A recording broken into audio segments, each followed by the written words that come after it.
So this video is just going to be talking about the finale of season 13, aka Flux, of Doctor Who.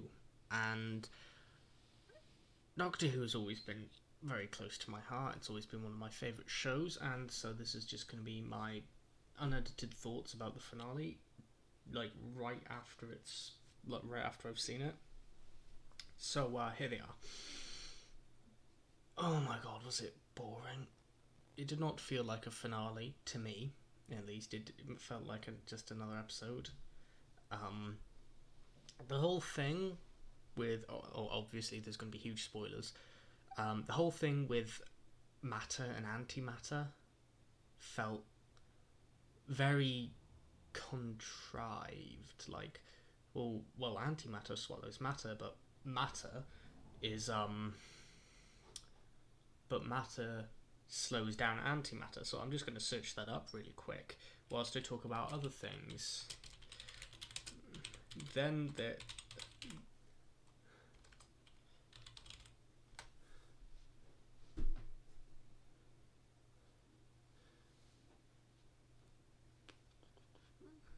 So basically, there's a bit in it where the Sontarans want to offer the Daleks and Cybermen an alliance, like a mutually assured safety. They all align together to be able to not be destroyed by the Flux. And just these two, like hundreds of thousands of other species, hundreds of thousands of other empires of other, species all in creation, and they only have two others show up other than the Sontarans. The Daleks, obviously, because they have a thing with the Terry Nation estate. In case you don't know, Terry Nation was the original creator of the Daleks, and now that he's dead, all of his creations are under the control of the Terry Nation estate, which is in his name. They have a deal with his estate, which basically says that Doctor Who will continue to have the rights to the Daleks, or will continue to be able to use the Daleks as long as they are featured at least once in every season. They were already featured earlier on in the season, but those were CGI Daleks, and I'm pretty sure they were just done for see? Yeah, see? And and same with Cybermen.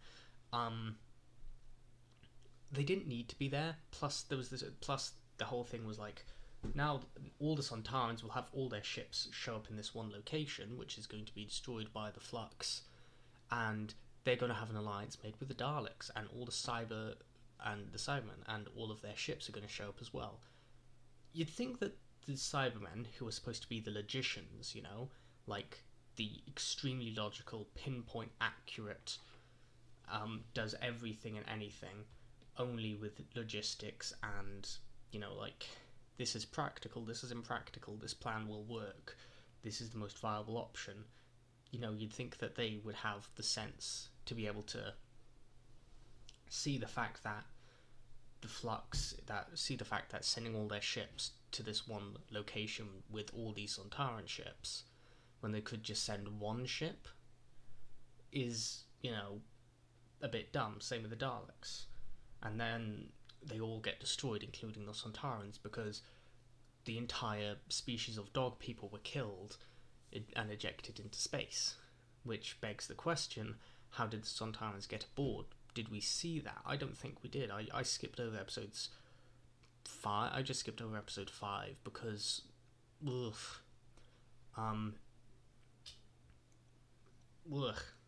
Yeah. Then there was the whole thing about antimatter and matter. And I've searched it up. The key is that our universe is mostly made out of regular matter, so antimatter cannot stick around for very long. Very soon after antimatter is created, it bumps into regular matter and gets destroyed again. They can't. Antimatter cannot destroy matter, because it touches antimatter, or it touches matter, and then it gets destroyed. Yeah. So then they have the passenger, which is this huge bulking body with this mask they got for £2 from Asda, for you non-British viewers, Asda is a convenience store where you can buy many items: food, gardening, and Halloween items. It looks like a £2 mask, which is our currency, from a convenience store. It's like if you went into your local Walmart and got one for like a high budget show. If the mask looked good, I would be fine with it, but it doesn't. And the passenger is being used to hold hostages. And then the Doctor's like, oh, this thing's filled with infinite matter. If I throw this at the flux, then it will stop, because matter slows down antimatter. Therefore, if I throw infinite amounts of matter at it, it will eventually stop. And that makes sense in that logic, but it doesn't make sense with actual antimatter matter logic. Not to mention there's actual civilians, innocents inside it as, hostages. What happened to them? Did they get killed? I wouldn't put it past this Doctor, honestly, to have that happen. I wouldn't put it past Chibnall. But yeah, so that happened. What happened next? Not Flux. Swarm and Azure. They were built up to be these big baddies. The face mask, the masks that they wear. How they look. To me, is a bit. It's meh. It's like it's hit or miss. I do sort of like it, but they look a bit too over designed. The outfits I think are fine, although Azura's is a bit too flamboyant combined with her shiny skull. I much prefer the old version, like the version of what's his face, the guy, Swarm, when he's older. I much prefer that version. Then there's the whole thing with the Doctor's fob watch and opening it, and then boom, now she knows all her past life. Now she knows everything that happened, and it's like, okay, that's not how fob watches work. It's supposed to give you back the memory. It's not supposed to be optional like it is shown to be in the show. It's like, oh well, it's actually optional, but no, it's never been optional to regain your memories. And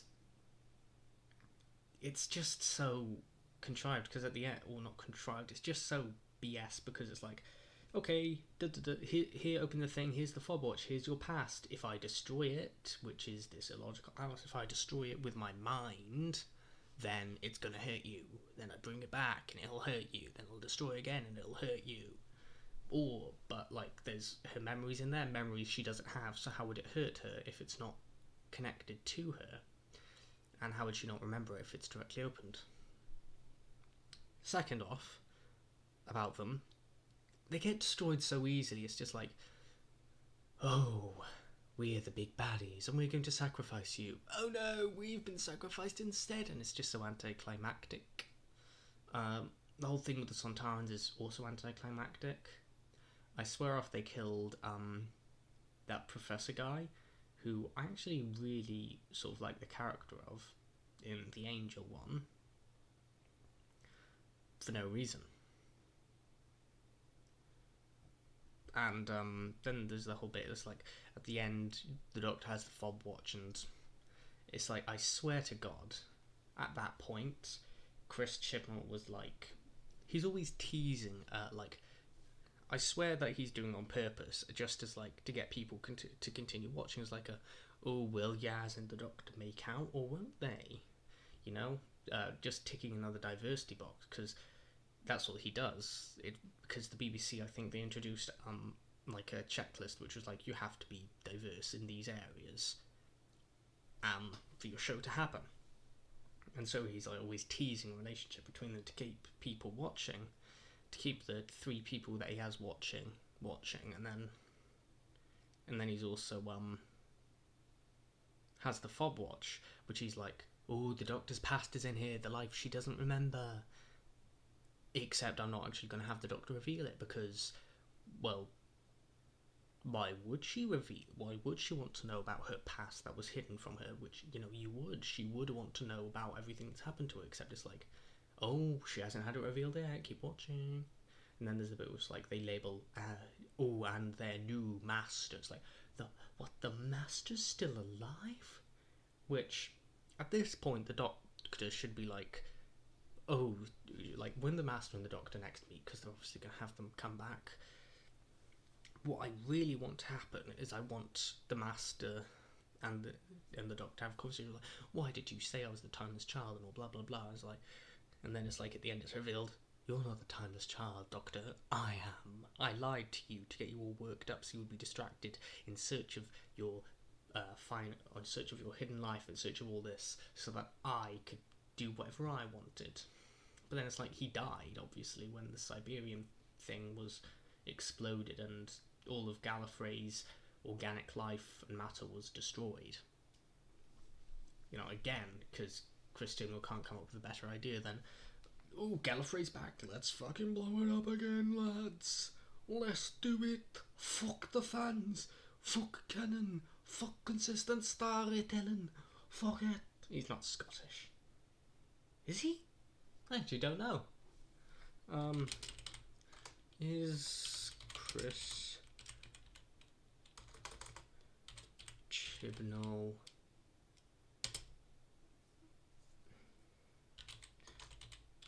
Scottish? Christopher Anthony Chibnall. Where is he from? England. Okay, so he's not Scottish. Alright, lads. I'm Chris Chibnall. Anyways, so, but yeah, I'm forgetting it already. Then there's the whole thing between the pilot guy and his wife, who's pregnant. Someone, it was JXE. They did a calculation that by the amount of time that the pilot guy had said he was on station, he on the station that he was on, his wife should have already given birth. If she was giving one report per day, it should have been something like 60 years. So, yeah. And the other thing, and it was like, if they made a report every hour, it should have been like only a couple, like 2-3 years. So, you know, about why isn't she giving birth already? My guess is like they met at different times, but then there's more stuff. It's like, I don't know, either she's been pregnant for a very, very long time and it should be very visible, but it isn't, or they met because of the Doctor time travel at different points in their lives. But yeah, pardon, hold on. I am glad though that some of the fan theories, one of the fan theories was that those two were going to be revealed to be the Doctor's parents. I am so fucking glad that wasn't what happened. But now I'm guessing either Chibnall's going to have those two come back up, not in the Easter special, but in next year's Christmas special. Because set photos from the Easter special have come out, and it's a Chinese pirate episode, which I'm super excited about. Mildly. Chris Chibnall's writing for it, so I can't be that excited. But the Chinese pirate episode, there was a Chinese pirate and she was fucking badass. So I was super excited to hear that they were going to do an episode on it, but then I realised Chibnall was writing for it, so it's going to probably be shit. Or at least mildly meh. And, yeah. God, what else was there to talk about? Oh, God. Kate Stewart was thrown in there for no reason. What was it? The snake something? The snake wrangler, master, the snake owner? Or was it the head snake? Something like that, whatever his name was. He was like evil like this, and he wore black with a black shirt with a black suit shirt with a snake embroidered on it, and he spoke sort of like this, had puffy hair, thin face, and a huge grey streak in his hair. He just got fucking abandoned on a rock. That's it. It was just like, here's a rock in space. You stand there. Bang. You're staying on this rock in space. And for some reason, you can breathe in outer space. Kate Stewart was so obviously just thrown in there to be like, see, Kate Stewart's back. Haha, please watch.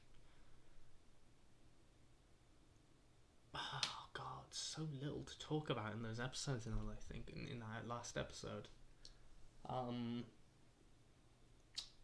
What was it I liked? It looked good. That's it. That's really about it, I guess.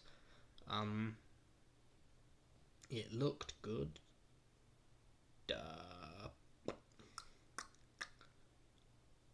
That's it.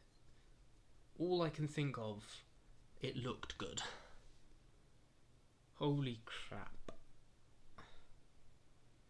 You know, Doctor Who was always a show that fans loved. Like, they looked past the crappy visuals, like the fact that it was obviously just green bubble wrap, because the stories and the writing were always so good, or at least they had something in them.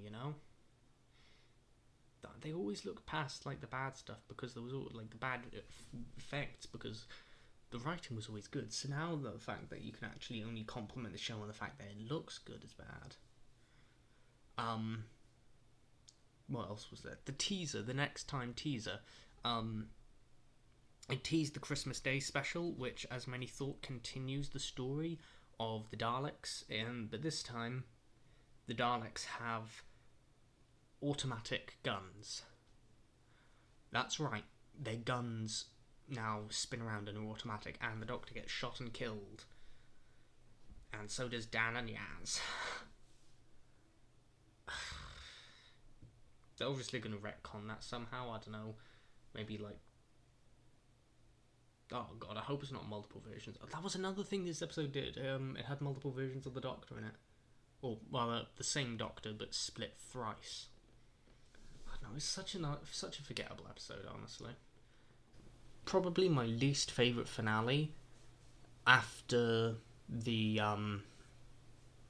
season 11 finale, which is my least favourite finale after the season 12 finale. There's just so little to talk about in this. How are they going to, as well as that, because they've just like, all Cyberman ships and all Sontaran ships and all Dalek ships are all kaput.